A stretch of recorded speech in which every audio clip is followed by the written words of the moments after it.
calling an early election? And if so, when should Canadians expect to go to the polls? Well, they certainly should expect to go to the polls before November.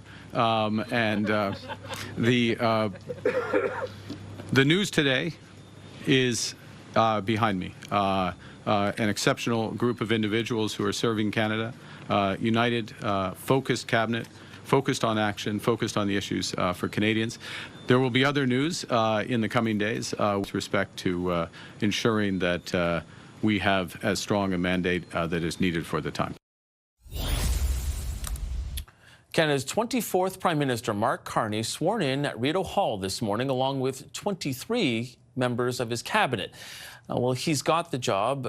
He doesn't have a seat in the House of Commons. So we're all on standby right now, waiting for Carney to basically launch this country into a federal election campaign. Here is how his opposition is reacting on day one. Mark Carney thinks Canadians are stupid. He thinks that a little bit of cosmetic surgery will allow the Liberals to disguise who they are and make people forget what they did for 10 years in order to elect them to a fourth Liberal term. But it's the same Liberal gang with the same Liberal agenda. Workers are already losing their jobs just on the threats of tariffs, let alone tariffs are now in place and more to come. So we want to see these protections put in place rapidly. We want to see a plan put in place rapidly to create jobs in Canada, and then we can go to election. So one of the ministers who got to keep their portfolio today was Public Safety Minister David McGuinty, who joins us live in studio. Thanks for being here. Appreciate it. Thanks for having me. I want to ask you first about that first cabinet meeting. We saw very businesslike, and we saw action right away. Removing the consumer carbon tax. Now, it was done by order in council. There's a lot of questions, and we had Colton Prale in here earlier on. How is this being done when technically to strip it out of the bill, you've got to have Parliament come back? So I think Canadians are wondering exactly how this is happening, and the Conservatives are already saying, well, it's still sitting there, so this is not really gone altogether. Well, first of all, I think it was a very successful first cabinet meeting. I think our new leader, Mr. Carney, is bringing a very, very disciplined, efficient approach to cabinet business. I'm fairly new to cabinet, but I think the way he approached today was very encouraging. We have some very big decisions to make for the future of the country vis-a-vis the United States, and I think he is the new Prime Minister who can meet the moment. We have some tough choices to make. We have to keep working with our United States counterparts. I listened to what Mr. Poilievre said a moment ago, and, you know, as hard as I try, I just don't think Mr. Carney could ever be nearly as negative as Mr. Poilievre. And I don't think that's a question of meeting the moment today. I think we need a much more positive approach. Despite that, and I know that it's not your file, so I'm not going to try and grill you too much on this, but how do you think that Canadians should take what was done today by order in council about essentially rendering the consumer portion of the carbon tax null at this point, but not removing it at all? Because some Canadians might sit there and go, well, wait a second, if it's not off the books, what if it comes back? I think what Canadians should take from this is that we've heard them, we've listened, and we've decided to move on, and we're finding other alternative approaches to dealing with the climate change crisis. And we will. We'll have a lot more to say about that eventually during an election campaign, and likely through our platform. So the consumer part's not coming back, you can say that? Look, I'll leave that to my expert colleagues at Finance Canada and folks in the machinery of government to speak to you in detail. But I'm hopeful that we're going to move forward and put in front of Canadians here a very, I think, practical, pragmatic, hopeful new plan for the future of the country, where we'll be building millions of homes, we'll be encouraging procurement here in Canada for businesses, building our economy, creating high-paying jobs, making our communities safer as we build and strengthen our border, for example. There's a lot to be done here to keep this country moving forward, and I really believe Mr. Carney's the man that meets this moment. What about him meeting the moment with U.S. President Donald Trump? I know that you have had meetings with your counterpart. When is your next scheduled meeting with Tom Homan? Their borders are. And how is progress going on meeting our moment and meeting the Americans ahead of this April 2nd deadline, when all of this up until this point has been about the border? We've put forward a $1.3 billion plan, including a fentanyl czar, Black Hawk helicopters. Why have we not seen more movement despite everything we've done?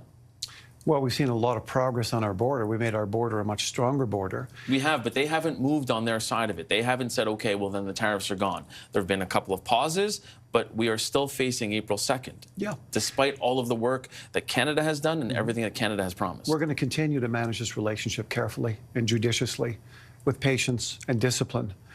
Look, the president was elected. There's a new administration. He has put forward a platform. He's executing on that platform. He's doing what he sees best or sees fit for his country, and so are we, and so will we.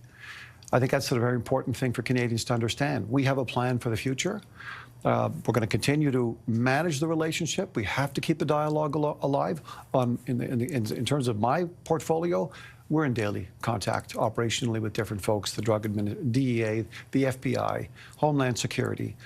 My office is in touch with Mr. Holman's office, is in touch with Secretary Noem's office at DHS. So look, these conversations continue. We continue to keep these avenues alive. But what we need now is a hopeful agenda for the future. I don't think slogans and negativity will take us. I don't disagree with you there, but how are Canadians supposed to have hope if Donald Trump continues to threaten our border and continues to say that the biggest issue and the reason for the tariffs are the problems on the border, even though new stats from U.S. Border Patrol show that the number of migrants apprehended have dropped to the lowest point since 2022 last month. Yes.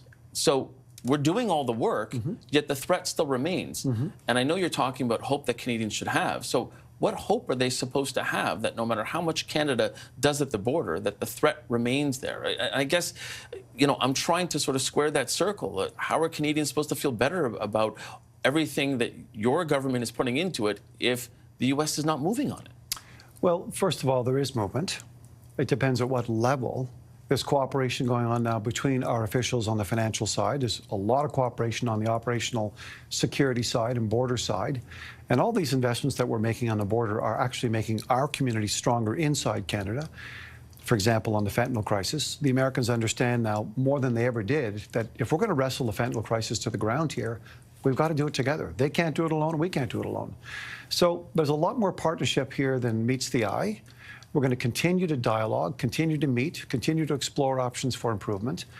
And I think Mr. Carney is the man that meets his moment. He's got incredible background in international affairs, financial affairs, economic affairs, geopolitics. He's got a strong reputation in the United States. In the White House, they know who he is. So I think it's going to be very, very interesting to see now this new, fresh approach to government. I think it's going to make quite a big difference in our discussions with the U.S. Ontario Premier Doug Ford had predicted that new Prime Minister Mark Carney would have a better relationship with U.S. President Donald Trump than Justin Trudeau did. Do you agree with that?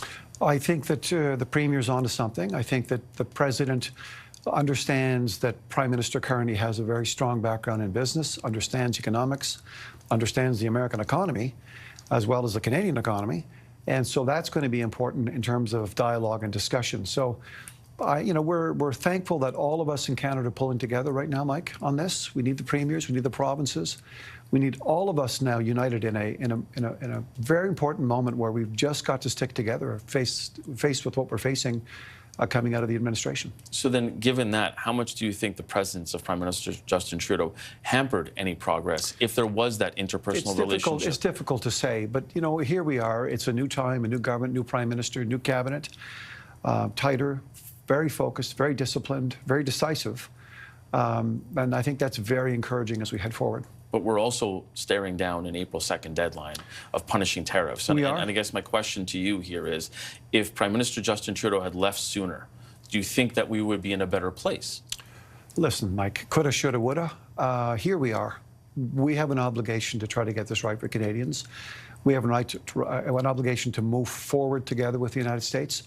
Again, I don't think negative nursery rhymes or slogans will help us in that challenge. And I know you're not. In fairness, I'm not using negative nursery rhymes or slogans. No, I'm just looking at the reality of it, where you have Doug Ford that said that he believes Mark Carney will have a better relationship than Justin Trudeau did. And I think a lot of people can extrapolate from that. Well, then are we now facing down April 2nd because Justin Trudeau remained Prime Minister for as long as he did? No, I think we're facing down April 2nd because the president of a new administration has brought April 2nd down as an important timeline date.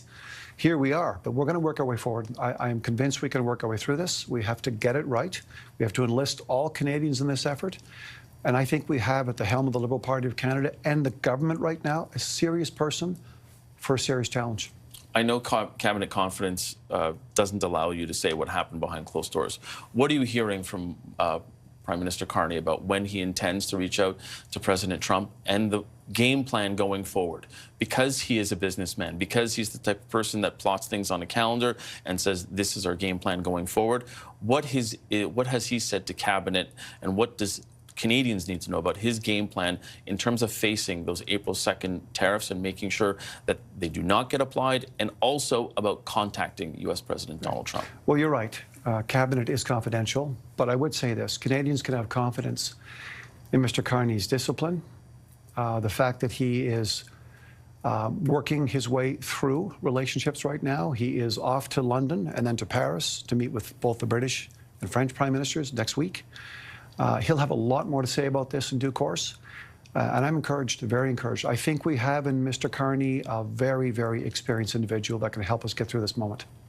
As someone who's been on the front lines of this relationship, how urgent is it for the two of them to speak, Prime Minister Mark Carney and U.S. President Donald Trump? Well, again, there's dialogue going on every day, every week, in different parts of our government with the American administration, whether it's on the public safety and security side that I'm driving, or whether it's the financial side that my colleague at Finance. But wouldn't that be important? Traditionally, they call each other pretty early. It is, yep, it is. And I know there's a plan, and it'll be executed. Okay, we're going to have to leave it there. Public Safety Minister David McGuinty, thanks so much for joining us. Thank you, Really Mike. appreciate this.